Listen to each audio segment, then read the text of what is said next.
Hi friends, मैं आकांक्षा शर्मा जी की with आकांक्षा में आपका स्वागत करती हूँ। फ्रेंड्स, हर शिफ्ट में जिस तरह के प्रश्न पूछे जा रहे हैं उसका एक आइडिया लगाकर हम आपको क्वेश्चन कराने वाले हैं। कुछ क्वेश्चन बहुत बेसिक भी पूछे जा रहे हैं जिनके क्वेश्चन आपसे गलत भी हो रहे हैं। कुछ क्वेश्चन ऐसे पूछे जा रहे हैं कि कहीं दुनिया में पढ़ लो तो भी नहीं मिलेंगे। वो आपके विवेक, आपका माइंड जितना शांत रहेगा उतनी ही अच्छे से आप कर पाओगे। तो चलिए स्टार्ट करें। जितना माइंड सेट रहेगा उतना ज़्यादा अच्छे से आप कर पाओगे। ऐसे क्वेश्चन पूछे जा रहे हैं। कट ऑफ की भी बिल्कुल चिंता मत कीजिए। बहुत सारी शिफ्ट ऐसी होंगी कि 160 भी होगा, 150 भी होगा, 170 भी होगा। तो अगर अगर कहीं पे 180 भी बोल रहे हैं, कहीं पर कि कोई बच्चा आपसे बोल रहा है कि मेरे 180 आए हैं या मेरे 181 आए हैं, तो उसके लिए इतना ज़्यादा पैनिक मत हो। आपका शिफ्ट अलग है, उनका शिफ्ट अलग है। अभी पिछले बार जैसा नॉर्मलाइजेशन नहीं होना है, नया नॉर्मलाइजेशन आया है। पूरा ओवरऑल ओवरऑल जो शिफ्ट है, ओवरऑल का पूरा का नॉर्मलाइजेशन निकलेगा।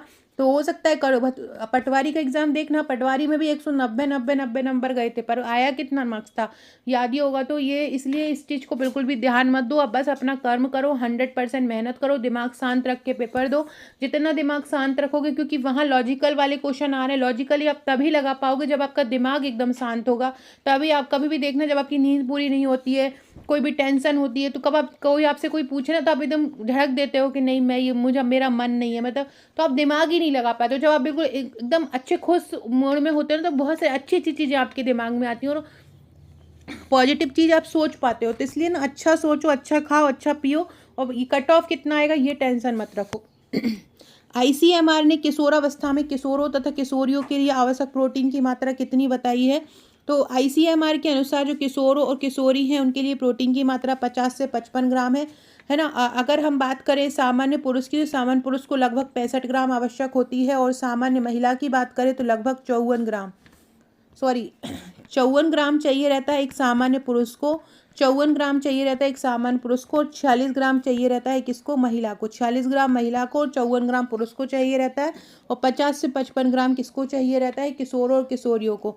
बात करें अगर हम धात्री महिला को, गर्भवती महिला को, तो गर्भवती महिला को लगभग 70 ग्राम प्रोटीन की आवश्यकता होती है। दूसरी तिमाही में 9 ग्राम एक्स्ट्रा होता है, तीसरी तिमाही में 22 ग्राम एक्स्ट्रा होता है।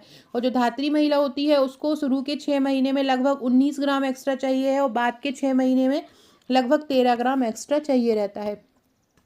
अगला है, गर्भावस्था की काल अवधि कितनी होती है? 280 दिन होती है गर्भावस्था की काल अवधि। गर्भावस्था में आयरन की मात्रा कितनी चाहिए? तो गर्भावस्था में आयरन की मात्रा 40 मिलीग्राम चाहिए। ये आईसीएमआर डाटा 2010 का दिया हुआ है। अभी वर्तमान की बात करें तो कितना चाहिए है? 40 मिलीग्राम गर्भवती महिला को चाहिए रहता है। गर्भवती स्त्री को कितनी कैलोरी की आवश्यकता होती है? गर्भवती स्त्री को सामान्य महिला से 350 ग्राम अतिरिक्त ही किलो कैलोरी की आवश्यकता होती है। 350 किलो कैलोरी की अतिरिक्त आवश्यकता होती है जो गर्भवती स्त्री होती है। अगर एक सामान्य महिला को 2000 कैलोरी की आवश्यकता है, 2000 कैलोरी ले रही है, मध्यम काम कर रही है कोई भी महिला, और अगर वो गर्भवती हो गई है तो उसको 350 एक्स्ट्रा ज़रूरत पड़ेगी। तो आप मान सकते हो 2200 से 2800 किलो कैलोरी एक गर्भवती स्त्री को आवश्यक होता है। गर्भवती स्त्री के इस प्रकार के क्वेश्चन बहुत ज़्यादा पूछे जा रहे हैं। गर्भावस्था में रक्त में किस तत्व की कमी हो जाती है? गर्भावस्था में रक्त में कैल्शियम की कमी हो जाती है, क्योंकि बच्चे की हड्डी भी माता के द्वारा ही बनती है। मानव शरीर में शक्ति कौन प्रदान करता है? मानव शरीर को जो शक्ति प्रदान करता है वो कार्बोहाइड्रेट प्रदान करता है। शक्ति से ये मतलब है ना, प्रोटीन होता है, प्रोटीन बोन्स बनाता है। शक्ति मतलब होता है ऊर्जा, और ऊर्जा से कौन देता है मानव शरीर को? कार्बोहाइड्रेट देता है ना। 1 ग्राम कार्बोहाइड्रेट से 4 किलो कैलोरी ऊर्जा प्राप्त होती है, और 130 ग्राम एक सामान्य पुरुष को और सामान्य महिला को आवश्यक होता है, और गर्भवती महिला को 45 ग्राम अतिरिक्त आवश्यक होता है। अगला क्वेश्चन है, 6 माह के बच्चे को कैसा आहार देना चाहिए? 6 माह के बच्चे को अर्ध तरल आहार देना चाहिए। अगर 6 माह से ज़्यादा का बच्चा होगा तो उसको पूरक आहार देना चाहिए, और जो 6 माह का बच्चा होगा उसको अर्ध तरल आहार देना चाहिए। कुछ इस प्रकार के ही क्वेश्चन आंगनवाड़ी से संबंधित पूछे जा रहे हैं। एक बच्चा है, वो कमज़ोर है, गंभीर कुपोषित है, उसको क्या करोगे, उसको क्या खिलाओगे? तो प्रोटीन हम ज़्यादा खिलाएंगे। इस तरह से बेसिकली दिमाग वाले क्वेश्चन भी पूछे जा रहे हैं, लेकिन बेसिक क्वेश्चन की भी संख्या ज़्यादा है, ये उसके चक्कर में इन क्वेश्चन को मत भूल के आइएगा।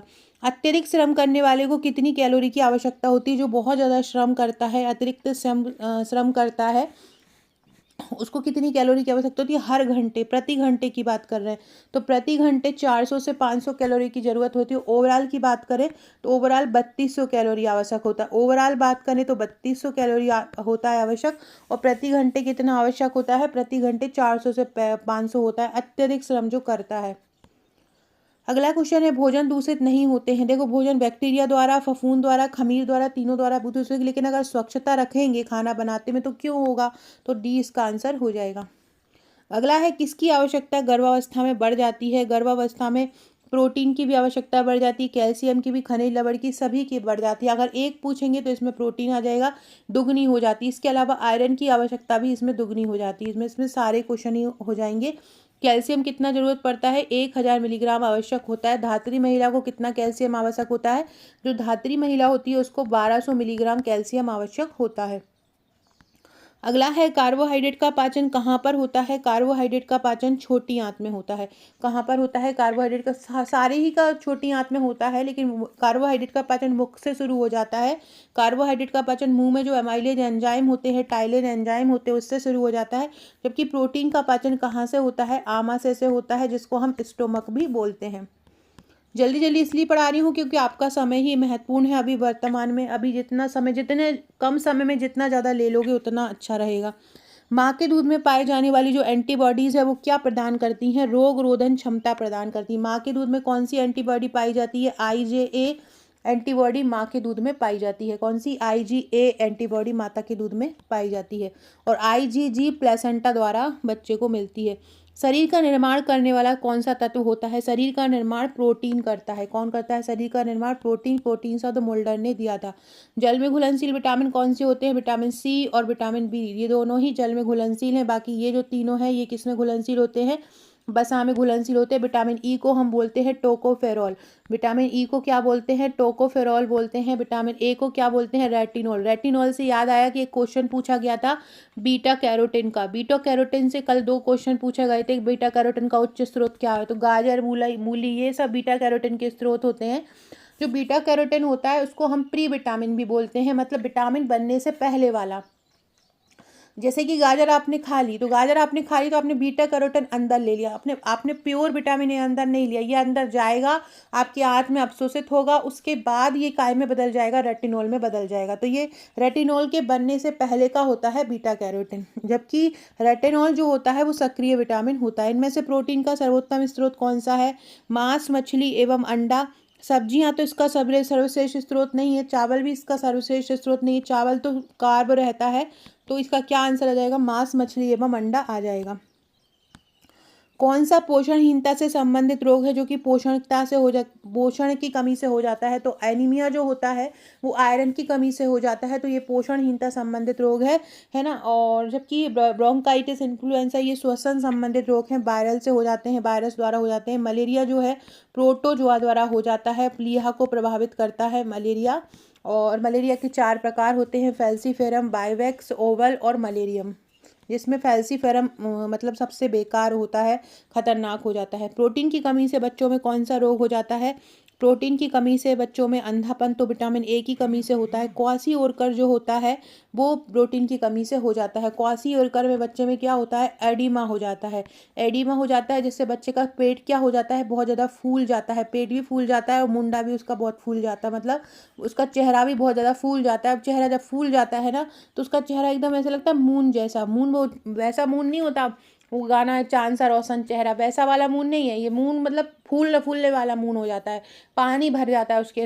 होता तो वो कुपोषित है लेकिन मून जैसा दिखाई देता है, फूला फूला सा, है ना। और जबकि वो जो मरासमस होता है उसमें क्या होता है कि बच्चे को हड्डियाँ बिल्कुल बाहर आ जाती हैं, मंकी फेस हो जाता है मरासमस में, उसको सूखा रोग भी बोलते हैं। और क्वासी-ओरकर को एडिमेटस कुपोषण भी बोलते हैं, एडिमेटस कुपोषण भी बोलते हैं, क्योंकि इसमें क्या हो जाता है, एडिमा हो जाता है।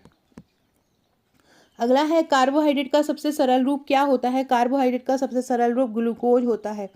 अगला है, माता का दूध, इनमें से माता के दूध के बारे में सही बताओ। अपमिश्रित नहीं हो सकता, बिल्कुल हो सकता है। बच्चे को डायरिया है तब भी दिया जाता है।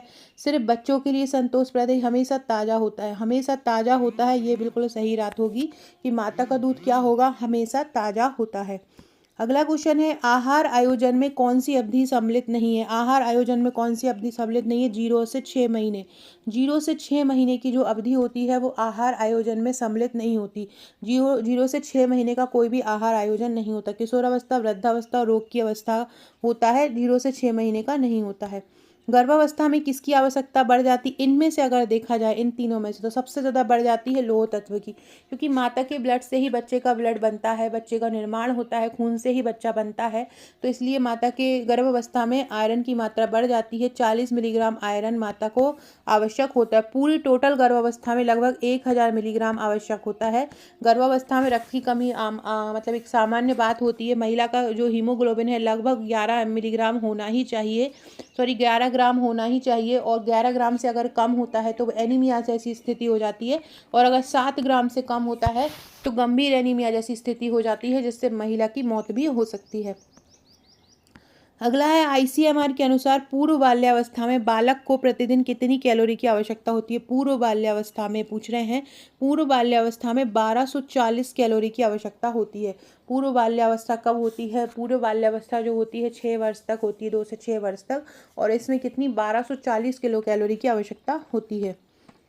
अगला है, बच्चों को दस्त लगने पर कौन सी दवाई दी जाती है। बच्चों को दस्त लगने पर जिंक की खुराक दी जाती है, और जो 6 महीने तक के बच्चे होते हैं, 6 महीने तक के बच्चे को लगभग 10 ग्राम जिंक की टैबलेट को घोल कर दे दिया जाता है, और अगर 6 माह से ऊपर के बच्चे हैं तो 20 ग्राम जो टैबलेट है बच्चे को घोल कर दे दी जाती है। 6 महीने तक के बच्चे को माता को पिला दिया जाता है, जिससे वो बच्चे को मिल जाती है। माता के दूध में पाया जाने वाला विशिष्ट पदार्थ जो बच्चों की आंतों में लैक्टोबैसिलस बाइफिडस बैक्टीरिया की वृद्धि को प्रेरित करते हैं, ये अच्छे बैक्टीरिया होते हैं, क्या कहलाता है, ये कहलाते हैं बिफिडस कारक।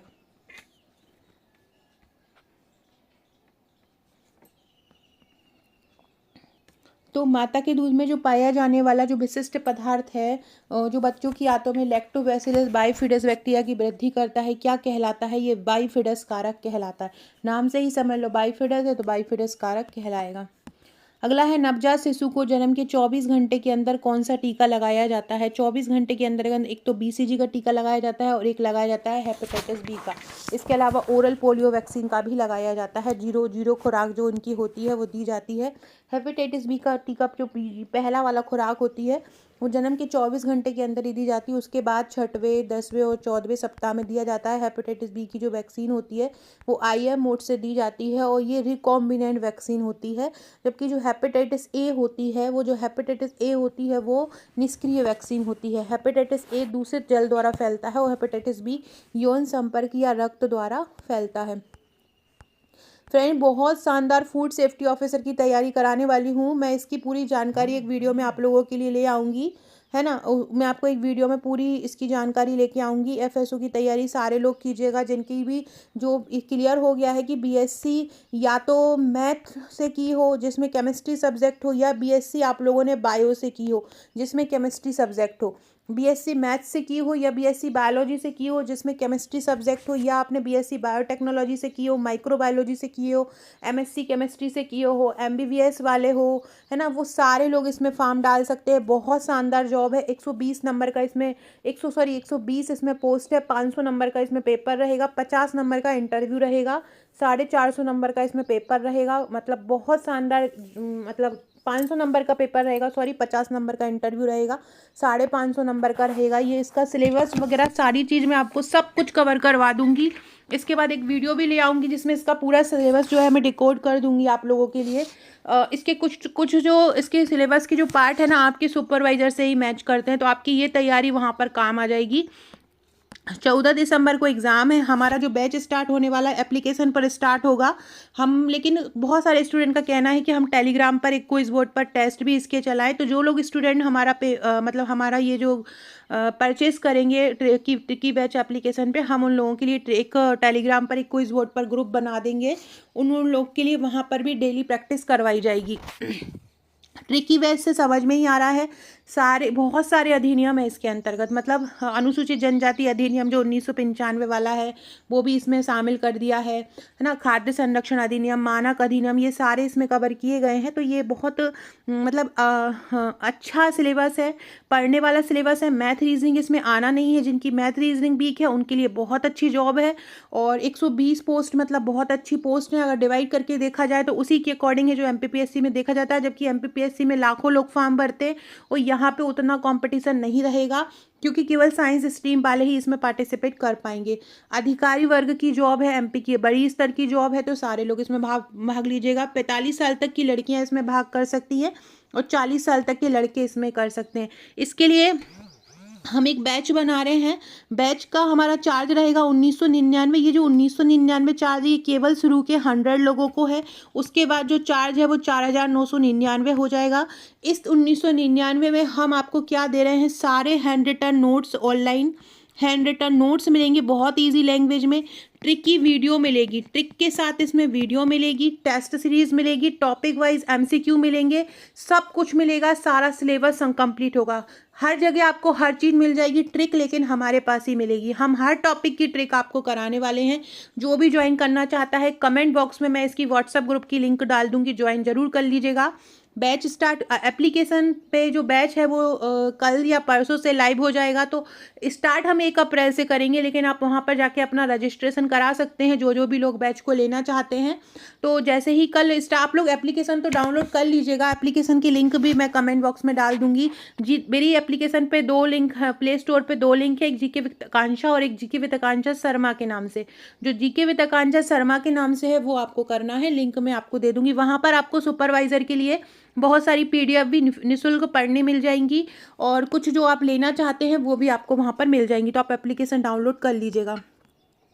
ये अधिनियम की ई बुक है, ये आपको, अगर आपका एग्ज़ाम अप्रैल में है तो आप हमारी ये ई बुक परचेस कर सकते हैं। अलग से अगर आपको हमारा पूरा बैच लेना है तो आप मुझे व्हाट्सअप कर दीजिएगा। हमारे पूरे बैच की जितनी भी ई बुक हैं सारी टेलीग्राम पर डली हुई हैं, क्योंकि मैंने सुपरवाइज़र का बैच पूरा टेलीग्राम पर ही करवाया था। तो वहाँ पर आपको ये ई बुक मिल जाएंगी, सारे टॉपिक की ई बुक मिल जाएंगी। इसके अलावा अगर आपको कुछ पीडीएफ की ई बुक लेना है तो मैंने बहुत सारी अभी एप्लीकेशन पर डाल दी हैं। आज शाम से या कल से वो आपको मिलना स्टार्ट हो जाएंगी, तो आप उसको ले लीजिएगा। यूनिसेफ ने बीसीजी प्रयोगशाला कहाँ पर स्थापित की थी? ये यूनिसेफ है। यूनिसेफ की स्थापना 1946 में हुई थी। यूनिसेफ ने जो बीसीजी प्रयोगशाला की थी वो सबसे पहले कहाँ आरंभ की थी? मद्रास में की थी। बहुत इंपॉर्टेंट है, पिछली बार ये पूछा गया था 2017 में। यूनिसेफ की जो स्थापना हुई थी 11 दिसंबर 1946 को हुई थी। इसका मुख्यालय कहाँ है? यूनिसेफ का जो मुख्यालय है वो न्यूयॉर्क में है। यूनिसेफ का स्थापना दिवस मनाया जाता है 11 दिसंबर को, और इसकी प्रमुख कौन है वर्तमान में? कैथरीन रसेल हैं। यूनिसेफ की प्रमुख कौन है? कैथरीन रसेल वर्तमान में यूनिसेफ की प्रमुख है, याद रखिएगा। अगला क्वेश्चन है, शारीरिक निरोगता वाले व्यक्ति के लिए कौन सी युक्ति रक्षा तंत्र में सबसे संतोषजनक रहेगी? अतिकल्पना। जो शारीरिक निरोग वाले व्यक्ति हैं तो अतिकल्पना करके वो एकदम संतोष फील करेंगे, तो अतिकल्पना वाली स्थिति इनके लिए संतोषजनक रहेगी। 7वीं योजना के अंतर्गत सहायता प्राप्त महिलाओं की संख्या कितनी है? ये पिछली बार पूछा गया था, 34 लाख है। 7वीं योजना के अंतर्गत जो सहायता प्राप्त महिलाओं की संख्या है वो कितनी है? 34 लाख है 7वीं योजना के अंतर्गत। अगला है डिसलेक्सिया क्या है? डिसलेक्सिया एक पठन संबंधित विकार होता है, पढ़ने में समस्या आती है। कोई भी 2 समान डिजिट होती हैं तो उनको अंतर नहीं कर पाते हैं, वो समस्या इसमें आती है डिसलेक्सिया में।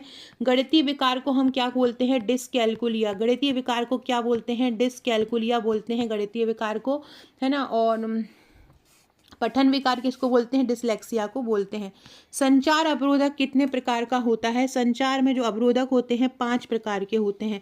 कौन कौन से होते हैं? एक तो भाषाई में समस्या आ रही हो, भाषा अच्छे से नहीं समझ में आ रही हो। दूसरा होता है मनोवैज्ञानिक, कोई पहले से पूर्व धारणा बना के बैठे हो, मन में कुछ बना के बैठे हो तो भी नहीं समझ में आएगा। तीसरा होता है भावनात्मक अगर कहीं से जुड़ाव हो तो भी संचार में समस्या आती है। शारीरिक चौथी होती है, शारीरिक, शरीर में अगर दम नहीं है, बस की नहीं है तो भी संचार नहीं कर पाओगे। 5वां होता है सांस्कृतिक। ये 5 संचार अवरोधक होते हैं। ये इंपॉर्टेंट क्वेश्चन है, याद रखना। सुनो, संचार के करीब मैंने 20 से 25 क्वेश्चन उसमें डाले हैं एप्लीकेशन पर, निःशुल्क हैं, आप अभी भी जाके पढ़ सकते हो। आपको क्या करना है, डाउनलोड कर लेना एप्लीकेशन, उसमें जो MPESB लिखा है वहाँ वाली फोल्डर पे जाइएगा, वहाँ पर एक तो इसकी मिल जाएगी PDF और एक उसकी भी डाली है मैंने गरवा से की। बाकी और जितना मुझे समय मिलता जाएगा मैं वहाँ पर निःशुल्क जितनी भी PDF डल पाएंगी मैं डाल दूंगी, तो आप लोग देख लीजिएगा। अगला क्वेश्चन है संचार कितने प्रकार का होता है। संचार मूल मूल जो मेन होता है वो 4 प्रकार का होता है। कौन कौन सा, एक तो होता है मौखिक, मुख द्वारा संचार, जैसे कि मैं आपको कर रही हूँ, अपनी बात आप तक पहुँचा रही हूँ। दूसरा होता है अशाब्दिक, मतलब बिना शब्दों का हो सकता है, ये इसको हम लिखित भी बोल सकते हैं। तीसरा होता है या हाव भाव द्वारा भी बता सकते हैं। तीसरा होता है लिखित, इसको हम अनौपचारिक औपचारिक संचार भी बोलते हैं, सॉरी, लिखित को। और अब चौथा होता है दृश्य संचार। इस प्रकार से 4 संचार के प्रकार होते हैं, ये 4 मूल प्रकार इसके होते हैं। अगला है WHO की स्थापना कब हुई थी। WHO की स्थापना 7 अप्रैल 1948 को हुई थी। 7 अप्रैल को हम स्वास्थ्य दिवस भी मनाते हैं। और WHO में वर्तमान में कितने सदस्य देश हैं, 194 सदस्य देश हैं। जेनेवा में इसका मुख्यालय है और ये संयुक्त राष्ट्र की एक अनुषंगिक इकाई है, मतलब उन्हीं से जुड़ी हुई इकाई ये होती है। अगला है सृजनात्मक बालक में इनमें से कौन सा गुण नहीं पाया जाता है। सृजनात्मक बालों में अच्छी अंतर्दृष्टि, सृजनात्मक बालक में कौन सा गुण नहीं पाया जाता है। देखो, खोजपूर्ण प्रवृत्ति उनमें पाई जाती है, अच्छी अंतर्दृष्टि भी पाई जाती है, अच्छे से हर चीज़ को देख समझ लेते हैं, क्रियाशीलता भी पाई जाती है। सीमित रुचियाँ उनमें नहीं पाई जाती, उनकी तो असीमित रुचि होती हैं। ऐसा नहीं, सृजनात्मक बालक तो तरह तरह की चीज़ें सोचता है, 50 चीज़ें उसके माइंड में आती हैं, उसके कोई सीमित दायरा नहीं होता है। तो ये इसका चौथा, इसका ऑप्शन सही हो जाएगा। अगला है राष्ट्रीय पोषण संस्थान कहाँ पर है। राष्ट्रीय पोषण संस्थान हैदराबाद में। अब आपके लिए आंसर है, आपके लिए क्वेश्चन है कि राष्ट्रीय पोषण संस्थान की स्थापना कब हुई थी। आपके लिए क्वेश्चन है कि राष्ट्रीय पोषण संस्थान की स्थापना कब हुई थी, है ना। ये आप लोग सारे लोग मुझे कमेंट कीजिएगा, सब लोगों के कमेंट मैं पढ़ती हूँ, बहुत अच्छे अच्छे आप लोग कमेंट करते हो, इसके लिए बहुत ज़्यादा थैंक यू। और आप लोग इतना प्यार देते हैं मुझे, आप लोगों के प्यार के कारण ही आप लोग इतना बोलते हो, तभी मैं वीडियो लेके आ पाती हूँ। और बहुत बहुत बहुत बहुत ज़्यादा थैंक यू इतना प्यार देने के लिए। तो सारे लोग कमेंट जरूर कीजिएगा कि राष्ट्रीय पोषण संस्थान की स्थापना कब हुई, ठीक है। सारे लोग कमेंट मैं चेक करूँगी सबके कमेंट, और नाम भी लिख दिया करो, क्या पता किस किस नाम से, एक कोई एंजल नाम से आता है, ये एंजल नाम का जो मुझे मैसेज कमेंट आता है, मतलब ये अभी ये सुपरवाइज़र से नहीं आ रहा है, मैं PSC पढ़ाती हूँ तब भी मेरा आता है इनका कमेंट। तो ये कौन है, अपना नाम ज़रूर बताइएगा, मैं इनका नाम जानना चाहती हूँ। बाकी सारे लोग जिनको वीडियो पसंद आते हैं कमेंट जरूर किया कीजिए। अगला क्वेश्चन है मध्य प्रदेश बाल संरक्षण आयोग के वर्तमान अध्यक्ष कौन है। वर्तमान अध्यक्ष हैं द्रविंद्र मौर्य। द्रविंद्र मौर्य बाल संरक्षण आयोग के प्रथम वर्तमान अध्यक्ष हैं। और राष्ट्रीय बाल संरक्षण जो आयोग है उसके प्रियंक कानूनगो हैं। ये भी हमारे वो मध्य प्रदेश के ही हैं और हमारे विदिशा के ही हैं वो प्रियंक कानूनगो, और राष्ट्रीय बाल संरक्षण आयोग के अध्यक्ष बने हैं। मध्य प्रदेश के कौन है, द्रविंद्र मौर्य हैं। इनमें से कौन सा रोग वायु के माध्यम से फैलता है। प्लेग जो होता है वायु के माध्यम से फैलता है। टाइफाइड किसके माध्यम से फैलता है, टाइफाइड बैक्टीरिया द्वारा होता है। दूषित भोजन दूषित जल द्वारा ये फैल जाता है। टाइफाइड, हैजा, ये किसके द्वारा फैलते हैं, दूषित जल द्वारा फैलते हैं ये भी। और जबकि मलेरिया जो होता है वो परजीवी द्वारा फैलता है। मलेरिया किसके द्वारा फैलता है, परजीवी द्वारा फैलता है। प्लेग पिस्सुओं के काटने से भी फैलता है। पिस्सुओं के काटने से, और रेत में उन्होंने टॉयलेट कर दी है, वहाँ से कोई वायु उड़ के आ गई, तो उस प्रकार से ये फैलता है।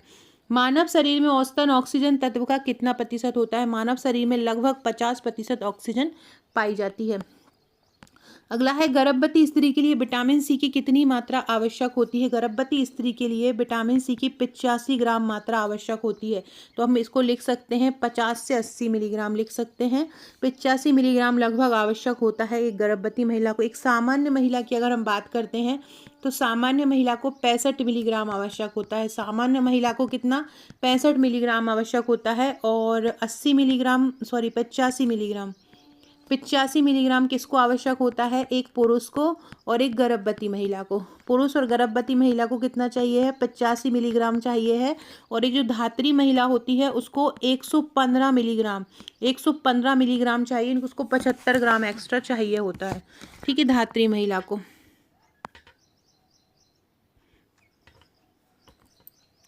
अगला क्वेश्चन है, भारत भारत के किशोर में किस पोषक तत्व की कमी हो जाती है?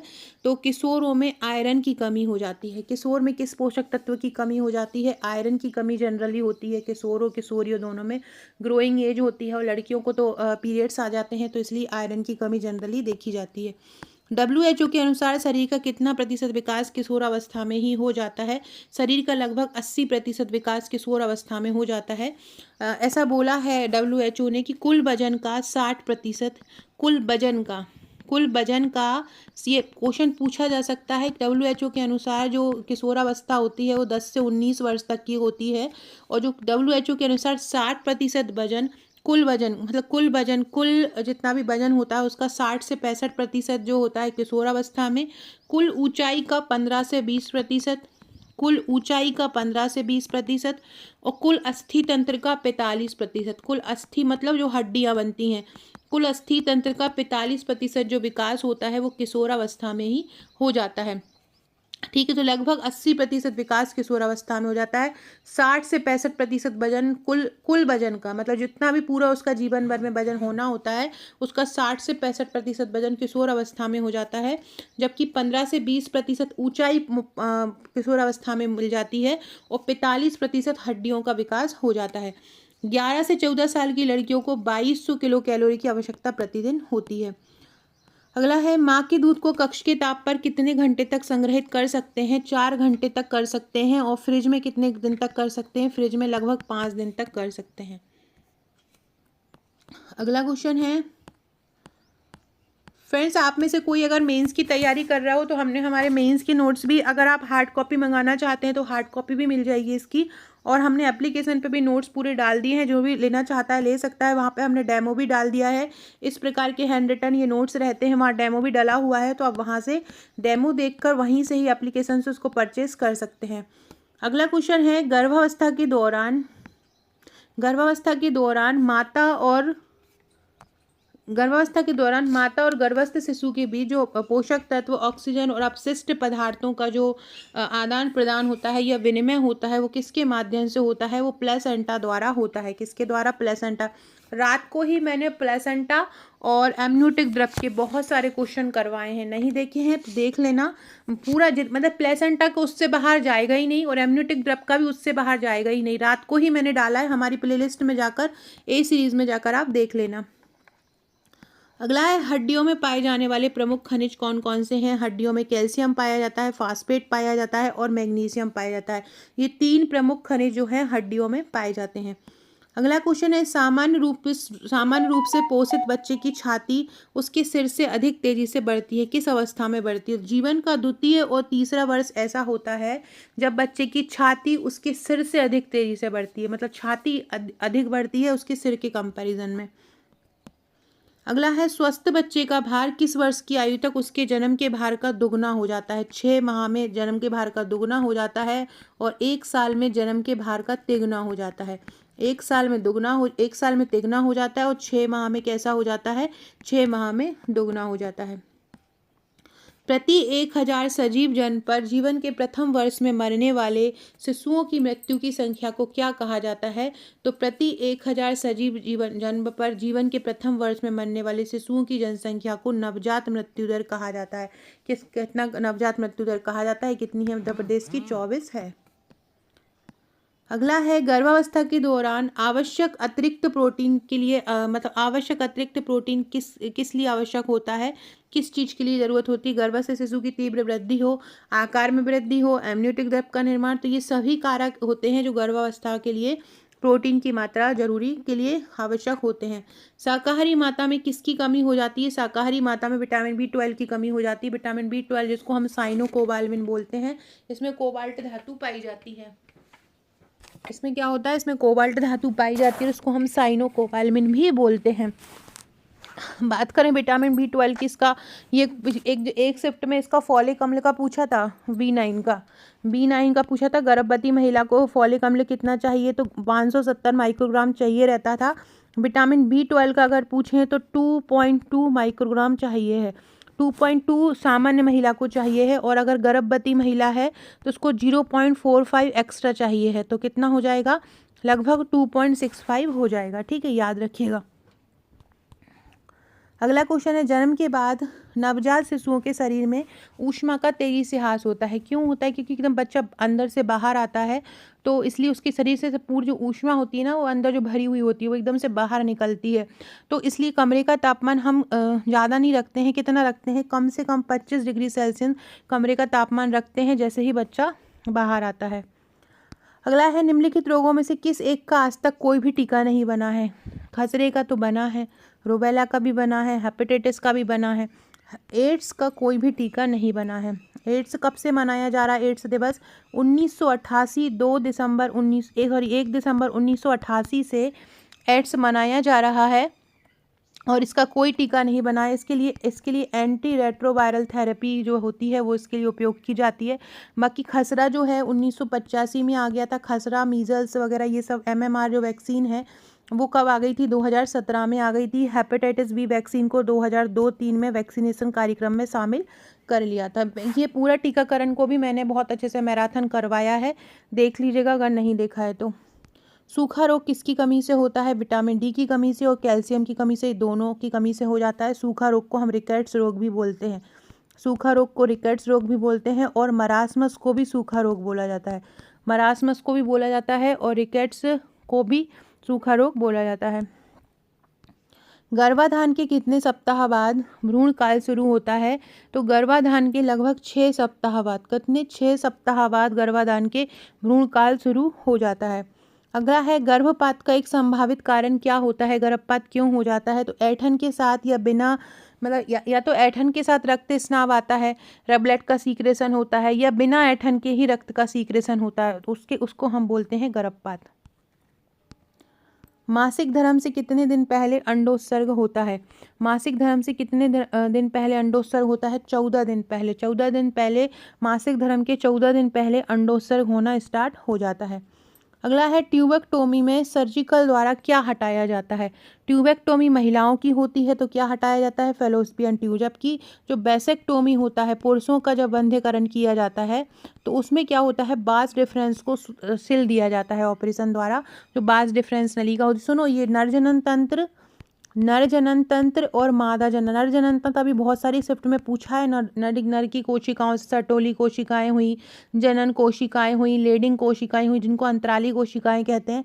तो अब आना मादा जनन तंत्र पूछ सकते हैं, तो मादा जनन तंत्र अच्छे से कर लेना। ग्रंथि, हार्मोन, पाचन तंत्र ये सारा कर लेना। अभी अगर हो पाया तो मैं थोड़ी देर में एक और वीडियो लेके आऊँगी मानव शरीर का, उसमें मैं ग्रंथि, हार्मोन, पाचन तंत्र ये सारे आपको करवा दूंगी। ठीक है, जिनका अप्रैल में एग्ज़ाम है इनको अच्छे से कर लेना। बाकी जिनका अभी एग्ज़ाम है 1-2 दिन में, अच्छे से एक बारी पूरे अधिनियम रिवीजन कर लो। रिवीजन के लिए मैंने एक बहुत शानदार वीडियो बनाई, उसमें मैंने ट्रिक द्वारा पूरे अधिनियम करवाए हैं।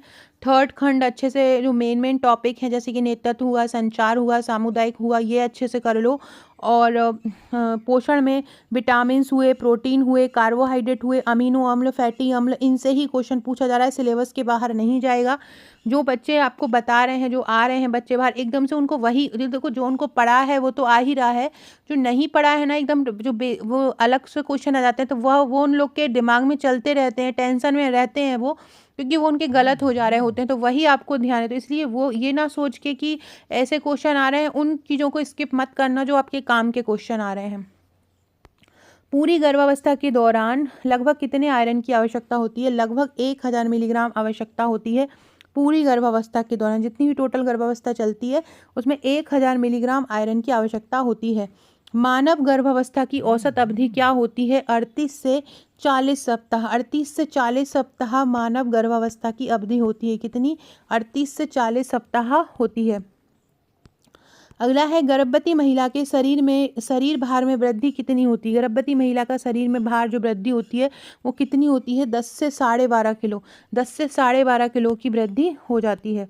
अगला क्वेश्चन है, असुरक्षित संभोग के बाद प्रसव उत्तर गर्भ निरोधक गोली लेने के लिए अनुशंसित अवधि कितनी होती है? कितने दिन में लेना चाहिए? मतलब अनुशंसित जो मतलब देते हैं, प्रसव उत्तर गर्भ उत्तर देने के लिए मतलब 3 से 4 दिनों में इसको ले लेना चाहिए।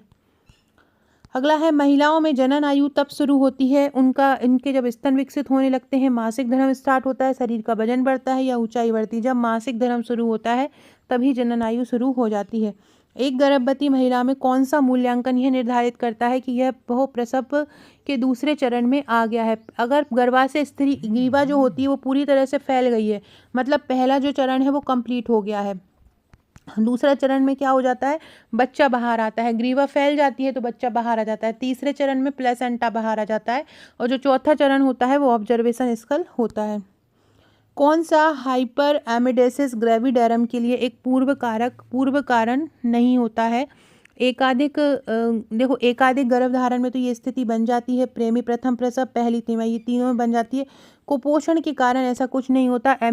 हाइपर एमिसिस ग्रेविडेरम मतलब बहुत ज़्यादा घबराहट होना, ब्लड आना। अगला क्वेश्चन है, जननी शिशु सुरक्षा योजना कब आरंभ हुई थी? जननी शिशु सुरक्षा योजना 12 अप्रैल 2005 को आरंभ हुई थी। ये बहुत फेमस योजना है। एनआरएचएम के द्वारा ये इसको लागू किया गया है, इसलिए ये बहुत इम्पॉर्टेंट है। इसमें जो गांव में प्रसव कराने वाली जो महिलाएं होती हैं, जो संस्थागत प्रसव कराती हैं गाँव की महिला, उनको 1400 रुपये, और जो शहर में कराती हैं उनको 1000 रुपये दिए जाते हैं। आशा कार्यकर्ता को भी 400 रुपये और 600 रुपये दिए जाते हैं, शहर और गांव के अकॉर्डिंग अलग अलग। इस प्रकार से जननी सुरक्षा योजना बहुत इंपॉर्टेंट योजना है, याद रखिएगा, इसके बारे में अच्छे से पढ़ लेना। माता एवं नवजात शिशु दर को कम करने के उद्देश्य से 2005 में कौन सी योजना आरंभ की गई थी? यही आरंभ की गई थी, जननी सुरक्षा योजना। आपसे पूछेंगे कि जननी सुरक्षा योजना का उद्देश्य क्या है, तो माता और नवजात शिशु मृत्यु दर को कम करना इसका उद्देश्य है। राष्ट्रीय शहरी स्वास्थ्य मिशन का गठन कब हुआ?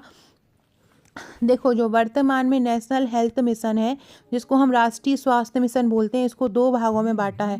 एक तो होता है एनआरएचएम, जिसको हम बोलते हैं नेशनल रूरल हेल्थ मिशन, जो कि राष्ट्रीय ग्रामीण स्वास्थ्य मिशन होता है। इसकी जो स्थापना हुई थी, इसकी स्थापना 2005 में ही हो गई थी। और एक है एनयूएचएम, इसको हम बोलते हैं नेशनल अर्बन हेल्थ मिशन या शहरी स्वास्थ्य मिशन। इसकी स्थापना 2013 में हुई थी। और जो एनएचएम है, इसकी स्थापना भी 2013 में हुई थी। तीनों का ही याद रखना, किसी का भी पूछा जा सकता है। वर्तमान में जो एनआरएचएम है और एनयूएचएम है, वो एनएचएम के अंतर्गत आते हैं, मतलब राष्ट्रीय स्वास्थ्य मिशन के अंतर्गत आते हैं। आर का मतलब क्या होता है? रूरल। रूरल मतलब क्या होता है? ग्रामीण। और यू का मतलब क्या होता है? अर्बन। अर्बन का मतलब होता है शहरी। तो ये ठीक है, 3 पार्ट में इसको डिवाइड कर दिया है। महिला एवं बाल विकास विभाग की स्थापना कब हुई थी? महिला एवं बाल विकास विभाग की स्थापना 1985 में हुई थी। बाल विकास संचालनालय की कब हुई थी? 1988 में हुई थी। महिला बाल विकास आयोग कब बना था? मध्य प्रदेश का 1998 में बना था, और भारत का 1992 में बना था, राष्ट्रीय वाला। सार्वभौमिक टीकाकरण कब आरंभ हुआ था? देखो, 3 प्रकार के टीका कार्यक्रम है। एक तो होता है ग्लोबल इम्यूनाइजेशन प्रोग्राम, ये आरंभ हुआ था 1974 में।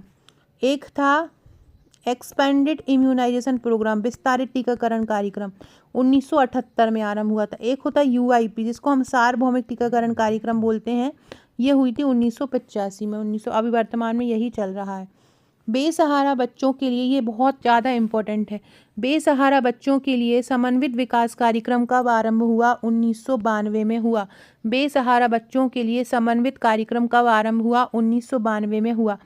अगला वीडियो मुझे कमेंट करके बताइए, अगला वीडियो किशोर न्याय का लाऊं, किशोर न्याय अधिनियम का ले आऊं, या मानव शरीर का लाऊं? कमेंट करके बताना, जो ज़्यादा होगा वही वाला वीडियो ले आऊँगी।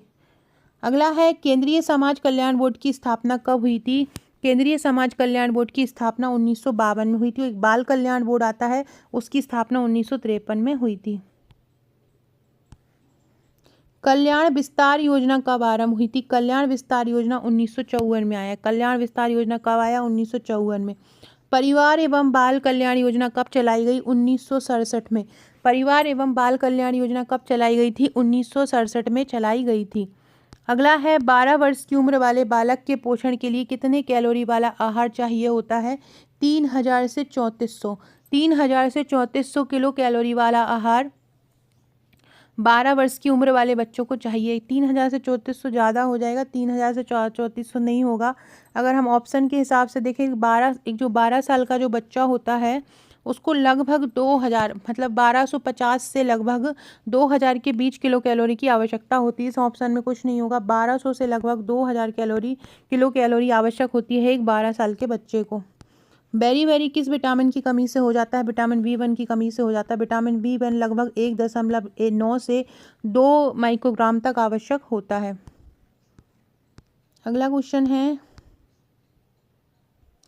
कंजंटाइल जेरोसिस क्या होता है। तो कंजंटाइल जो जेरोसिस होता है उसके कारण आंखों में, त्वचा में सूखापन आ जाता है, उसको हम बोलते हैं कंजक्टिवाइटिस। भी आपने सुना होगा, आंखों में गुलाबी कलर की आंखें जो होती हैं गुलाबी कलर की हो जाती हैं। और कंजंटाइल जेरोसिस भी होता है आंखों में जब ड्राइनेस आ जाती है, सूखापन आ जाता है। सिक टेस्ट किस बीमारी का पता लगाने करते हैं।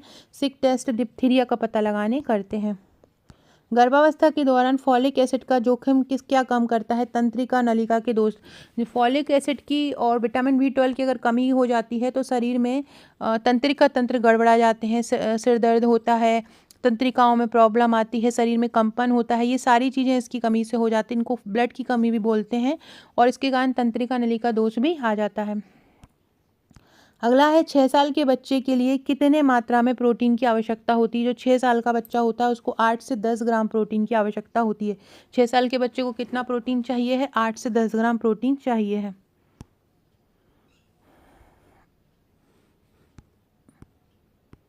फेफड़ों को छोड़कर शरीर के किसी अन्य अंग के क्षय रोग से होने वाली टीबी को क्या बोलते हैं। देखो, जब अकेले केवल फेफड़ों में हो रही हो, जब कब केवल फेफड़ों में हो रही हो तो हम उसको पल्मोनरी टीबी बोलेंगे। और जो फेफड़ों को छोड़कर एक्स्ट्रा जगह पे आ रही हो, हड्डी में पहुंच गई हो, हृदय तक पहुंच गई हो, शरीर के अन्य अंगों तक पहुंच गई, तो हम उसको एक्स्ट्रा पल्मोनरी टीबी कहते हैं। फ्रेंड्स, ये जो प्रोटीन की मात्रा है ये याद रखना, 8 से 10 ग्राम। इसके अलावा इससे जो ऊपर के लोग होते हैं उनको 15 से 20 ग्राम आवश्यक होता है। किशोरावस्था का जब किशोरावस्था में आ जाता है बच्चा तो लगभग 40 से 50 ग्राम आवश्यक होता है। प्रोटीन, वसा और कार्बोहाइड्रेट को कभी कभी क्या कहा जाता है। प्रोटीन, वसा और कार्बोहाइड्रेट तीनों लगभग एक से ही होते हैं, इसलिए इनको निकटस्थ मूल तत्व बोलते हैं। क्या बोलते हैं। निकटस्थ मूल तत्व इनको बोला जाता है। पहली बार गर्भवती हुई महिला में प्रसव चरण कितनी अवधि का होता है। लगभग 12 घंटे का होता है। प्रसव उत्तर अवधि प्रसव के कितने समय के बाद होती है। जो प्रसव उत्तर अवधि होती है प्रसव की कितने समय के बाद होती है। लगभग 6 सप्ताह बाद। प्रसव उत्तर अवधि प्रसव के कितने समय तक रहती है। जिसको हम सूतिका अवस्था भी बोलते हैं, 6 सप्ताह तक रहती है। अनैतिक देह व्यापार रोकथाम अधिनियम कब आया था। अनैतिक देह रोकथाम व्यापार जो अधिनियम आया था 1956 में आया था। महिलाओं को तस्करी से रोकना, महिला की तस्करी से रोकना, महिला को जो वैश्यावृत्ति प्रवृत्ति में अगर महिला जा रही है, कोई उसको प्रेरित कर रहा है तो उसको दंडित करना। ये देखो, ये इसके लिए मैंने पूरा अधिनियम पढ़ाया है, इसके लिए मैंने रिवीजन भी कराया है। नहीं देखा हो तो ज़रूर देख लेना, बहुत इंपॉर्टेंट अधिनियम है। छोटा सा अधिनियम है, 10-15 मिनट में ही पूरा हो जाएगा। बाकी जिन्होंने हमारा हम जीतेंगे बैच लिया है या हमारा MCQ बैच लिया है, वहाँ मैंने आपको हर अधिनियम के पूरे MCQ कर दिए हैं, पूरी थ्योरी दी है अधिनियम की, बहुत इजी लैंग्वेज में हैंड रिटन नोट्स बना के दिया हुआ है। साथ में हम जीतेंगे बैच में इसकी ट्रिक भी दी हुई है, इसकी धाराओं की ट्रिक दी है। जिनका अप्रैल में एग्ज़ाम है वो आप हमारा वो बैच लेके उसकी पूरी ट्रिक पढ़ सकते हैं, पूरे ट्रिक द्वारा आप याद कर सकते हैं। क्योंकि हमने वीडियो में ट्रिक द्वारा ही सारी धाराएं याद कराई हैं। इसके अलावा आपके पास बजट नहीं है इतना, आप नहीं खर्च करना चाहते तो एप्लीकेशन डाउनलोड कर लेना। वहाँ पे मैंने अधिनियम की MCQ डाल दिए हैं। वहाँ पे 50 से 90 रुपये चार्ज है PDF का, तो वहाँ आप पेमेंट करके उसको वहाँ से पढ़ सकते हैं। बहुत शानदार तरीके से MCQ कवर किए गए हैं हर टॉपिक के। प्ले स्टोर की लिंक मैं नीचे कमेंट में डाल दूंगी। व्हाट्सएप ग्रुप FSO की तैयारी कर रहे हैं उसके लिए भी डाल दूंगी और टेलीग्राम की भी डाल दूंगी। आप हमारे एप्लीकेशन से जब जुड़ेंगे तो वहाँ आपको टेलीग्राम लिंक भी मिल जाएगी। स्तनपान कराने वाली महिला को प्रतिदिन कितना कैल्शियम आवश्यक होता है। 1200 मिलीग्राम आवश्यक होता है। 1200 मिलीग्राम आवश्यक होता है। अब यहाँ पे ऑप्शन है ही नहीं है, जो मुझे मिलता जुलता ऑप्शन होगा वही करेंगे। तो 1200 मिलीग्राम आवश्यक होता है स्तनपान कराने वाली महिला को। एकीकृत बाल विकास योजना किस पंचवर्षीय योजना में शुरू हुई थी। एकीकृत बाल विकास योजना कब आरंभ हुई थी। देखो, एकीकृत बाल विकास योजना की बात कर रहे हैं, मतलब किसकी बात कर रहे हैं। एकीकृत बाल विकास योजना ICDS की स्थापना कब हुई थी। 1975 में हुई थी। और इस समय कौन सी पंचवर्षीय योजना चल रही थी। 5वीं पंचवर्षीय योजना इस समय चल रही थी। तो क्या हो जाएगा, कौन सी योजना में हुई थी। 5वीं पंचवर्षीय योजना में हुई थी। इसके अलावा एक एकीकृत बाल विकास परियोजना के रूप में एक आंगनवाड़ी का कार्यक्रम आया था, जिसको बोलते हैं फ्रंट लाइन वर्कर कार्यक्रम। वो 10वीं पंचवर्षीय योजना में शुरू हुआ था। अच्छा, एकीकृत बाल विकास योजना 5वीं योजना के बाद बंद हो गई थी 1978 में। आपसे पूछें दोबारा से उसे किस योजना में आरंभ किया था? दोबारा से उसको 10वीं पंचवर्षीय योजना में आरंभ किया था। शुरू में इसको ख़त्म कर दिया था जब 1975 में आरंभ हुई, बाद में इसको 10वीं पंचवर्षीय योजना में आरंभ किया गया था। थायरॉक्सिन हार्मोन के निर्माण में कौन सा घटक इंपॉर्टेंट होता है? थायरॉक्सिन के लिए आयोडीन इंपॉर्टेंट होता है। आयोडीन के कारण ही थायरॉक्सिन हार्मोन बनता है। थायराइड ग्रंथि परफेक्टली काम करती है, बिना थायराइड हार्मोन के वो बिना थायराइड अच्छे से काम नहीं करेगी थायराइड ग्रंथि, तो थायरॉक्सिन हार्मोन भी सीक्रेट अच्छे से नहीं होगा, जिससे वृद्धि संबंधित विकार उत्पन्न होते हैं। साथ में गोइटर रोग भी हो जाता है। इस गले में जो तितली जैसी एक ग्रंथि पाई जाती है वो क्या होती है? सूज जाती है। अगला है, गर्भावस्था में यदि आयोडीन की कमी हो जाए तो क्या होगा? गर्भावस्था में यदि आयोडीन की कमी हो जाए तो सबसे पहले तो गर्भपात होगा बार बार, और कम वजन वाले बच्चे का जन्म होगा। अधिक वजन वाले बच्चे का जन्म तब होता है जब महिला को डायबिटीज हो जाती है। जब महिला को डायबिटीज हो जाती है तो अधिक वजन वाले बच्चे का जन्म होता है। और अगर यदि आयोडीन की कमी हो जाती है तो गर्भपात होता है बार बार, और कम वजन वाले बच्चे का जन्म होता है। छिली हुई सब्जियों को धोने से कौन सा विटामिन नष्ट हो जाता है? कभी भी छिली हुई सब्जियों को नहीं धोना चाहिए, उससे विटामिन सी जो होता है नष्ट हो जाता है। अगला क्वेश्चन है, महिलाओं में पुरुषों की तुलना में कितना रक्त कम होता है? आधा लीटर रक्त कम होता है महिलाओं में पुरुषों की तुलना में। अगला क्वेश्चन है, राष्ट्रीय महिला बाल विकास विभाग अपने सभी दायित्वों का निर्वहन करता है किस संगठन के माध्यम से करता है? जितने भी दायित्व रहते हैं वो निभाता है राष्ट्रीय महिला बाल विकास, तो राष्ट्रीय जन सहयोग विकास संस्थान के माध्यम से भी निभाता है। 1966 में स्थापना हुई थी। केंद्रीय समाज कल्याण बोर्ड के माध्यम से भी निभाता है। 1952 में इसकी स्थापना हुई थी। राष्ट्रीय महिला कोष के माध्यम से भी निभाता है। 1993 में स्थापना हुई थी। महिला कोष की स्थापना 31 करोड़ की राशि से हुई थी। तो उपरोक्त सभी इसका आंसर हो जाएगा। 1993 में गरीब महिलाओं की ऋण पूर्ति के लिए राष्ट्रीय महिला कोष का गठन हुआ था।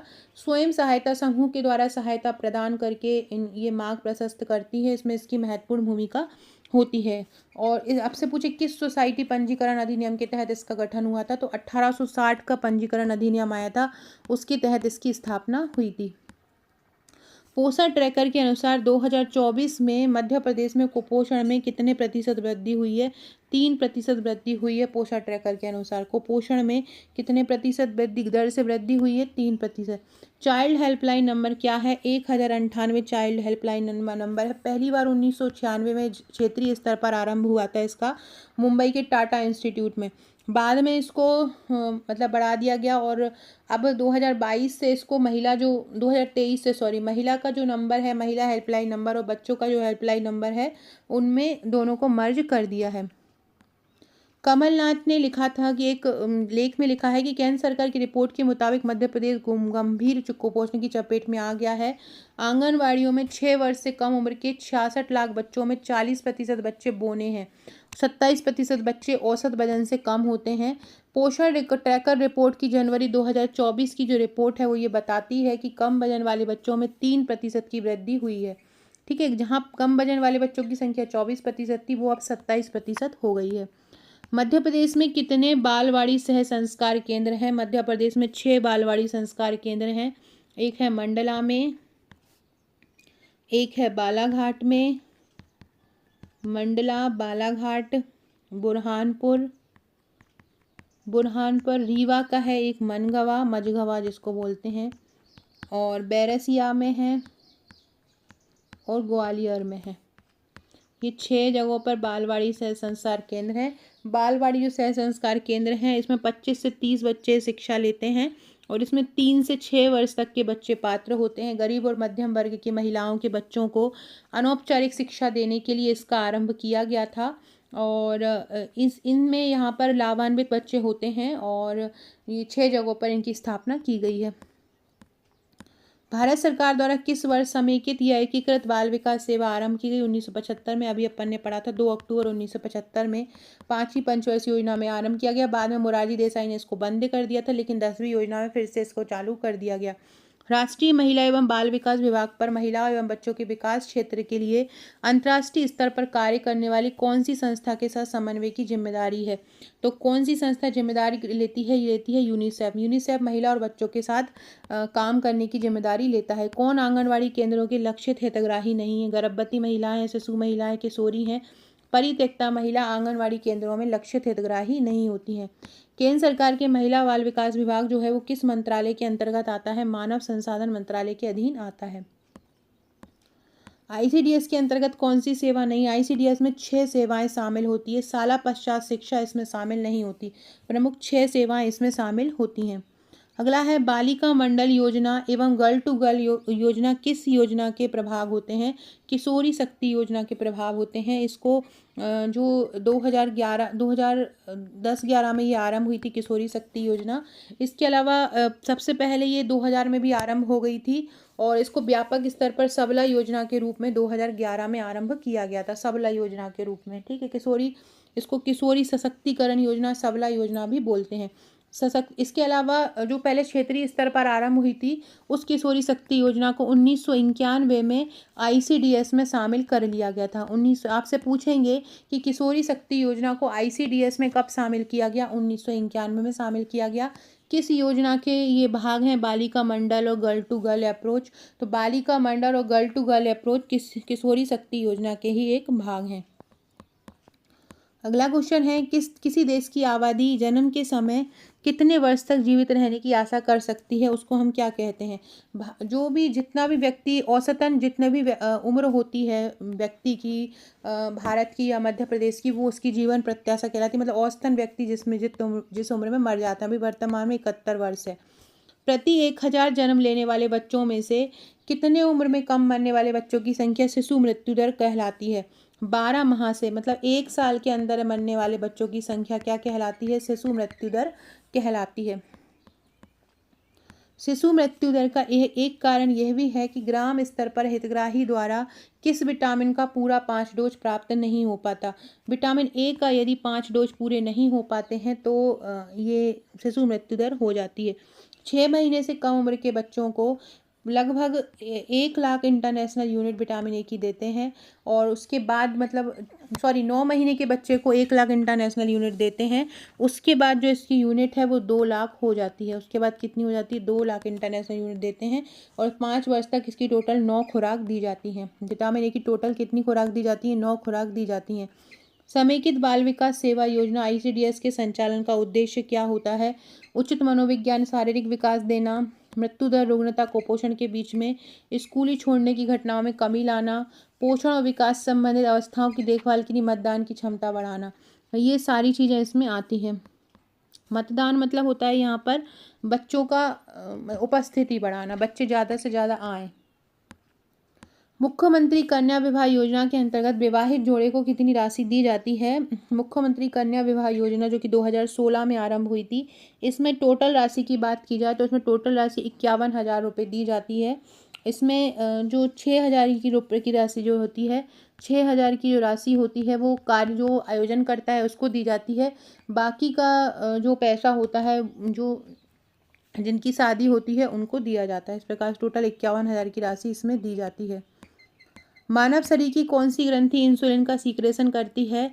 तो जो पेंक्रियाज होती है जिसको हम अग्नाशय कहते हैं, उसकी जो बीटा सेल्स होती हैं, बीटा कोशिकाएं होती हैं, वो इंसुलिन का स्नावन करती हैं और जो अल्फा सेल्स होती हैं वो ग्लूकेगॉन का सीक्रेशन करती हैं।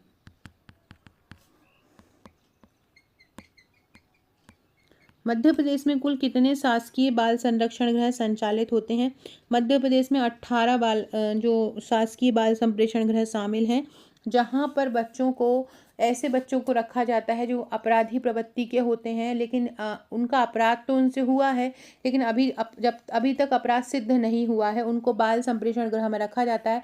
अगर अपराध सिद्ध हो जाता है तो उसके बाद उन्हें विशेष गृह में भेजा जाता है। अगर अपराध सिद्ध हो जाता है तो विशेष गृह में भेजा जाता है। विशेष गृह की संख्या कितनी है? 3 है। विशेष गृह 3 है। अगला क्वेश्चन है वह महिला जो प्रथम बार गर्भवती हुई हो उसको क्या बोलते हैं?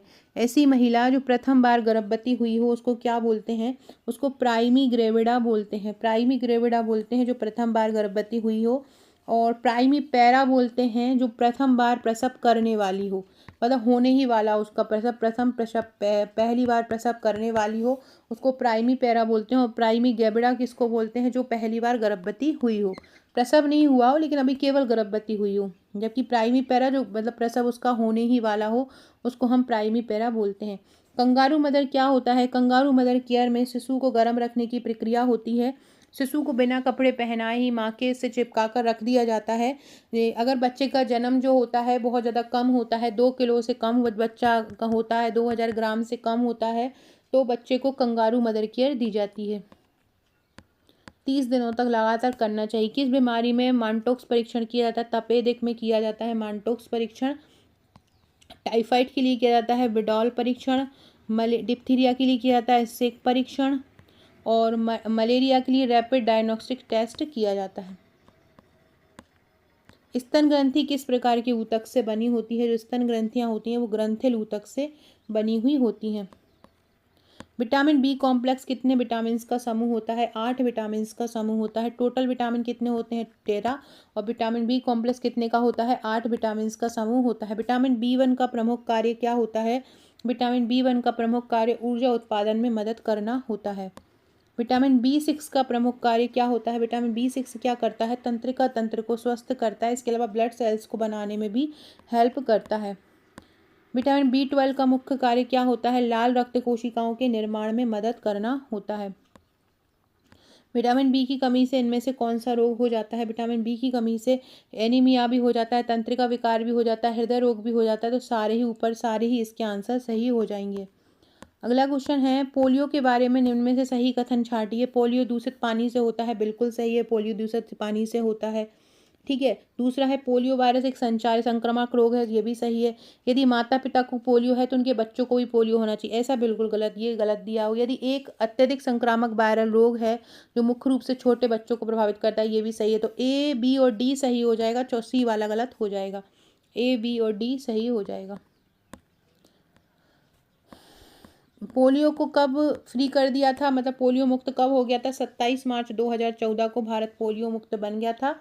2011 में सबसे लास्ट केस पोलियो का आया था। 2 प्रकार की पोलियो, एक पूछा गया था अभी एक शिफ्ट में कि OPV और IPV में क्या अंतर होता है। तो यही अंतर होता है कि OPV कैसी वैक्सीन होती है? सक्रिय ओरल पोलियो वैक्सीन होती है। और इनएक्टिवेटेड पोलियो वैक्सीन मतलब ये निष्क्रिय होती है। ये निष्क्रिय जो पोलियो वैक्सीन है इसको हम साल्क वैक्सीन कहते हैं, क्योंकि साल्क लाया। और ओरल पोलियो वैक्सीन को स्वाबिन लेके आया तो इसको स्वाबिन वैक्सीन भी बोलते हैं। ये पूछा गया था, तो याद रखना निष्क्रिय सक्रिय का अंतर होता है। सबसे पहले निष्क्रिय वाली आई थी, साल्क लेके आया था 1955 में। इनमें से टाइफाइड के लक्षण कौन कौन से होते हैं?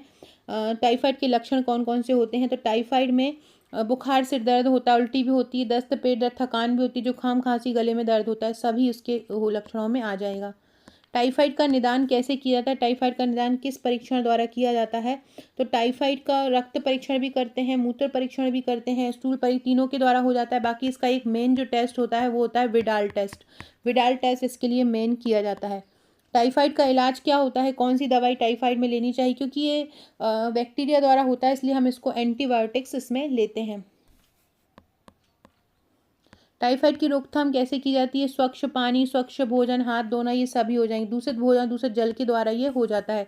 किशोर न्याय अधिनियम 2015 की धारा 2(5) के अनुसार आफ्टर केयर का मतलब क्या होता है?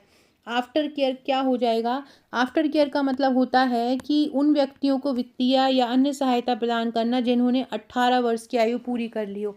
आफ्टर केयर मतलब क्या होगा? जिन्होंने 18 वर्ष की आयु पूरी कर ली हो लेकिन 21 की पूरी नहीं की हो।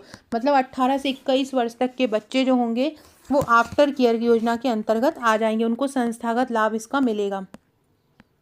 किशोर न्याय बोर्ड का गठन किशोर न्याय अधिनियम 2015 की किस धारा के अनुसार किया गया है? धारा 4 के अनुसार किया गया है। किशोर न्याय बोर्ड का गठन किस धारा के अंतर्गत किया है? धारा 4 के अंतर्गत किया है। बहुत इंपॉर्टेंट है, ये 2015 का है। अभी वर्तमान में मध्य प्रदेश में 2022 का आया है और उसी से अपडेटेड क्वेश्चन पूछे जा रहे हैं। अगर आप चाहते हैं कि मैं उसका वीडियो लेके आऊँ तो मुझे कमेंट कर दीजिएगा किशोर न्याय अधिनियम को, और 500 का इकट्ठा में ले आऊँगी। धारा 18 कहती है कि किसी भी किशोर पर अदालती मुकदमे में किसी वयस्क के साथ आरोप नहीं लगाया जाएगा। मतलब जो धारा 18 ये बोलती है कि बच्चे को वयस्क के जैसा आरोपी नहीं माना जाएगा। धारा 32 कहती है अनाथ एवं परित्यक्त बालक को बताती है, धारा 32। ठीक है, धारा 10 बोलती है कि जैसे ही कोई किशोर कानून का उल्लंघन करेगा तो तुरंत उसकी जो सूचना है वो पुलिस को दी जाएगी। अगर कोई किशोर कानून का उल्लंघन करेगा तो मतलब उसकी जो सूचना है वो पुलिस अधिकारी को दी जाएगी। किस वर्ष भारत सरकार ने महासभा द्वारा अपनाए गए बाल अधिकारों को स्वीकारा? 11 दिसंबर 1992 में भारत सरकार ने स्वीकारा था। 1989 में ये बाल अधिकार कन्वेंशन आए थे, 1989 में आए थे, और 1990 में संयुक्त राष्ट्र ने इसको अपनाया। और भारत ने कब अपनाया? 11 दिसंबर 1992 को अपनाया था। घरेलू हिंसा अधिनियम 2005 में कुल कितने अध्याय और धाराएं हैं? 5 अध्याय और 37 धाराएं होती हैं। कौन सा एक सहायक प्रजनन तकनीक है? यदि नॉर्मली बच्चा नहीं हो रहा हो महिला को तो कौन सी एक सहायक प्रजनन तकनीक होती है? तो आमतौर पर अलग अलग होती हैं, गिफ्ट भी होती है, गिफ्ट भी होती है, सारी ही जो होती हैं वो सहायक प्रजनन तकनीक होती है। गिफ्ट को हम बोलते हैं जाइगोट इंट्राफैलोपियन ट्रांसफ़र। इसमें क्या होता है कि एक माँ के फैलोपियन टनलिका में, एक ही माँ के जिसका अंडाणु है उसी की फैलोपियन नलिका में भ्रूण का स्थानांतरण होता है, उसको हम गिफ्ट या जाइगोट इंट्राफैलोपियन ट्रांसफ़र बोलते हैं। और गिफ्ट होता है गैमीट इंट्राफैलोपियन ट्रांसफ़र। अंडाशय से एकत्र एक अंडाणु का स्थानांतरण उसी महिला या महिला के फैलोपियन नलिका में हो जाता है। कृत्रिम गर्भाधान जो होता है, महिला को गर्भाधान कराने के लिए मतलब शुक्राणु नहीं मिल पाते हैं तो इनको कृत्रिम गर्भाधान किया जाता है। कृत्रिम तरीके से जो शुक्राणु होते हैं माता के अंदर प्रवेश कराए जाते हैं। ये अंतः और इन विवो 2 प्रकार का होता है। तो ये तीनों ही सहायक प्रजनन प्रणाली तकनीक में आ जाएंगे। गिफ्ट और आईयूटी के बीच क्या अंतर होता है? इनके बीच मेन अंतर क्या होता है? देखो, युग्मनज या 8 ब्लास्टोमर्स जो कोशिकाएं होती हैं वो प्रारंभिक भ्रूण को युग्मनज इंट्राफैलोपियन ट्रांसफर तकनीक में फैलोपियन ट्यूब में स्थानांतरित करती हैं। मतलब गिफ्ट में क्या होता है? फैलोपियन ट्यूब में स्थानांतरित होता है जो अंडाणु हो शुक्राणु होते हैं। ठीक है, और जो इंट्रायूरेटाइन होता है उसमें क्या होता है? 8 ब्लास्टोमर्स होते हैं जो गर्भाशय में डायरेक्ट स्थानांतरित हो जाते हैं। तो इसको हम क्या बोलते हैं? कोशिकाओं की संख्या के आधार पर इसको हम बोल सकते हैं कि इनमें अंतर होता है कोशिकाओं की संख्या का। किसका अंतर होता है? कोशिकाओं की संख्या का होता है।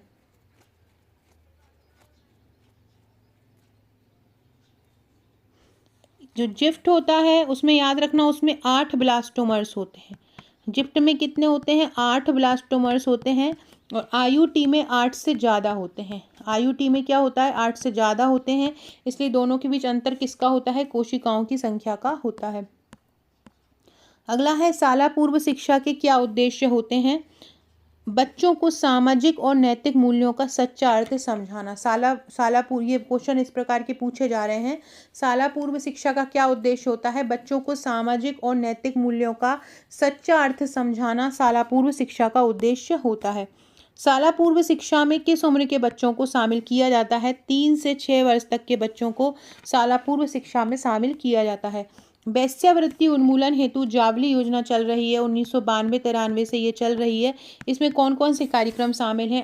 आश्रमशाला का भी कार्यक्रम शामिल है, महिलाओं का आर्थिक उपार्जन कार्यक्रम भी शामिल है, स्वास्थ्य जागरूकता कार्यक्रम, तो उपरोक्त सभी इसके कार्यक्रम शामिल हो जाएंगे। सरदार वल्लभ भाई पटेल निःशुल्क औषधि वितरण योजना किसके द्वारा संचालित होती है? ये जो शासकीय जो सरकारी जो हॉस्पिटल होते हैं उनके द्वारा होती है। 2012 से इसकी स्थापना हुई थी। दीनदयाल अंत्योदय उपचार योजना के अंतर्गत किन व्यक्तियों को वित्तीय सहायता दी जाती है? जो गरीबी रेखा से नीचे के होते हैं उसमें सहायता दी जाती है। 25 सितंबर 2004 को इसकी स्थापना हुई थी। स्वास्थ्य की योजनाएं बहुत ज़्यादा पूछी जा रही है, उनको भी अच्छे से कर लेना है आपको। स्वास्थ्य योजनाएं, ग्रामीण विभाग योजनाएं, आने वाले समय में निःशक्त विभाग की योजनाएं पूछी जाएंगी। जावली योजना के तहत कौन कौन से क्षेत्र में सक्रियता देखने को मिलती है? तो शिक्षा, स्वास्थ्य और नौकरी, इन सभी क्षेत्रों में सक्रियता देखने को मिलती है जावली योजना में। सरदार वल्लभ भाई पटेल निःशुल्क औषधि वितरण योजना के अंतर्गत कौन सी दवाई दी जाती हैं? कौन कौन सी दवाई इसके अंतर्गत दी जाती हैं? होम्योपैथिक दवाई इसमें प्रदान की जाती हैं सरदार वल्लभ भाई पटेल में, होम्योपैथिक आयुर्वेदिक। मुख्यमंत्री बाल हृदय उपचार योजना के अंतर्गत कितने ऑपरेशन की सुविधा दी जाती है? 3 ऑपरेशन की सुविधा दी जाती है मुख्यमंत्री बाल हृदय उपचार योजना के अंतर्गत एक परिवार के। 2011 में इसकी शुरुआत हुई थी। दीनदयाल अंत्योदय उपचार योजना में वित्तीय सहायता किस रूप में दी जाती है? नगद राशि के रूप में दी जाती है। दीनदयाल अंत्योदय योजना किस स्तर पर संचालित होते हैं? दीनदयाल जो अंत्योदय योजना है वो जिला स्तर पर संचालित होते हैं। कौन सी योजना का उद्देश्य गरीब रेखा से नीचे के परिवार को दीनदयाल अंत्योदय उपचार प्रदान करना है? इनमें से कौन सी योजना है? वो है मुख्यमंत्री बाल हृदय उपचार योजना। राज्य बीमारी सहायता निधि किसे प्रदान की जाती है? राज्य बीमारी जो सहायता निधि है वो बीपीएल बीमार व्यक्तियों को प्रदान की जाती है, राज्य बीमारी सहायता निधि। मुख्यमंत्री बाल हृदय उपचार योजना में किस उम्र तक के बच्चे पात्र होते हैं? 0 से 15 साल तक के बच्चे इसके अंतर्गत पात्र होते हैं। दीनदयाल अंत्योदय उपचार योजना का उद्देश्य क्या है? गरीब और ज़रूरतमंद लोग जो हैं उनकी स्वास्थ्य सुविधा को बेहतर बनाना और उनको स्वास्थ्य सुविधाएं मुहैया कराना, जो गरीब और बेसहारा लोग हैं। फ्रेंड्स,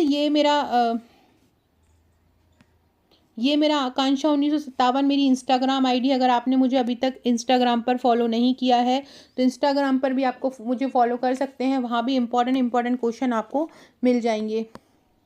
इसके अलावा एप्लीकेशन तो डाउनलोड कर ही लीजिएगा, मैं बहुत सारी पीडीएफ डाल दूंगी तो आप वहाँ पर निःशुल्क भी पढ़ सकते हैं। एफएसओ की जो भी तैयारी कर रहे हो वो व्हाट्सएप ग्रुप से ज़रूर जुड़ जाना, मैं नीचे कमेंट बॉक्स में डाल रही हूँ।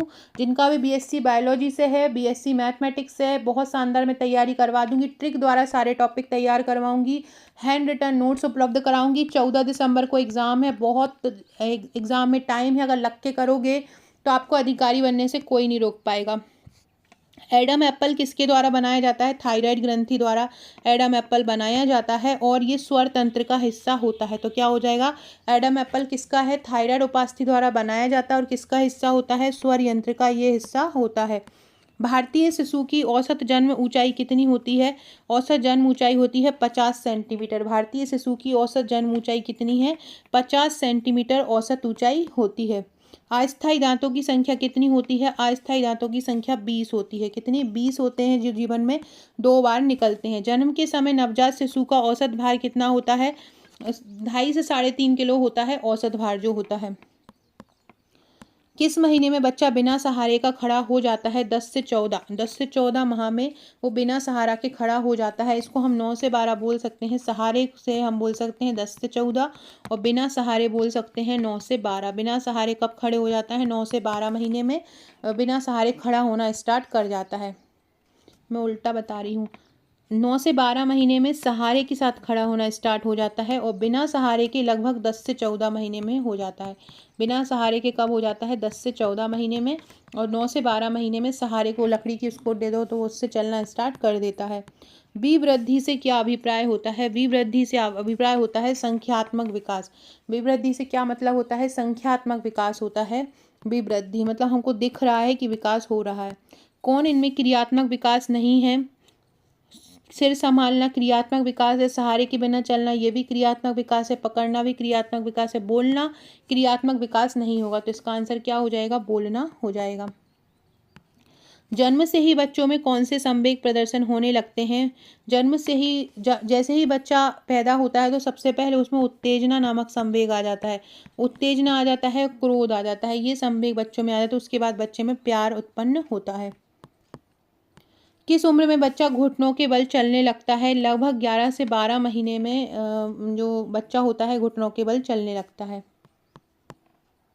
प्रसव उपरांत अवधि जो होती है वो किसके लिए गंभीर होती है? प्रसव उपरांत जो अवधि होती है बच्चों के लिए गंभीर होती है। नवजात शिशु 24 घंटे में कितना सोता है? 14 से 17 घंटे सोता है नवजात शिशु, मतलब जो 28 दिन तक का बच्चा होता है। अंडाणु और शुक्राणु के संयोजन की प्रक्रिया क्या कहलाती है? निषेचन। निषेचन कहते हैं अंडाणु और शुक्राणु के संयोजन की प्रक्रिया को। एक गर्भवती महिला के लिए सर्वश्रेष्ठ व्यायाम कौन सा होता है? टहलना। टहलना सर्वश्रेष्ठ व्यायाम होता है, ये पूछा गया अभी किसी शिफ्ट में। गर्भावस्था के दौरान महिलाओं में किस तत्व की कमी सबसे ज़्यादा हो जाती है? कैल्शियम की कमी हो जाती है। रक्त में कैल्शियम की कमी गर्भावस्था में हो जाती है। बाल्यावस्था किसको हम मान सकते हैं? 7 से 12 वर्ष को मानते हैं। 2 साल के बच्चों में कितने दूध के दांत आ जाते हैं? 2 साल के बच्चों में लगभग 2 साल के बच्चे पूछ रहा है, 2 साल के बच्चों में लगभग 20 दूध के दांत आ जाते हैं।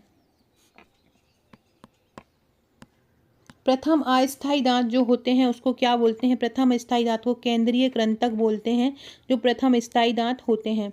6 महीने की उम्र में बच्चों के दांत निकलना स्टार्ट हो जाते हैं, 6 महीने की उम्र में।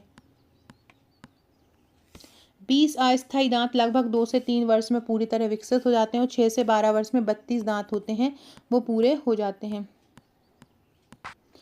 बच्चे को स्तनपान कराने के लिए, बच्चों को पकड़ने के लिए कौन सा तरीका सबसे उपयुक्त होता है? किस तरह से बच्चों, ये इस प्रकार के क्वेश्चन भी पूछे जा रहे हैं।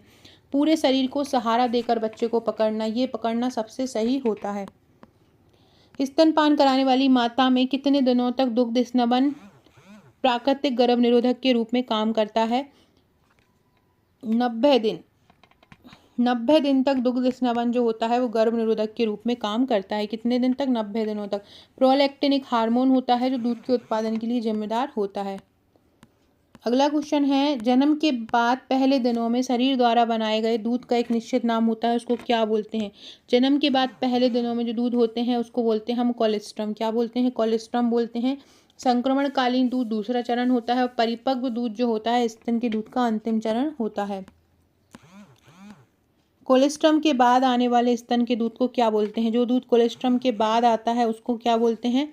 परिवर्ती दूध बोलते हैं। मैंने स्तनपान जो होते हैं दूध के जो प्रकार होते हैं, फॉर मिल्क जो होता है बच्चे की प्यास को शांत करता है। फॉर मिल्क क्या करता है? बच्चे की प्यास को शांत करता है। हिंड मिल्क जो होता है बच्चे की भूख को शांत करता है। ये मैंने सारा करवाया है, आप लोग ने वीडियो अगर देखा हो तो वो देख लेना, नहीं देखा हो तो। एक गर्भवती महिला कितने दूध का उत्पादन करती है?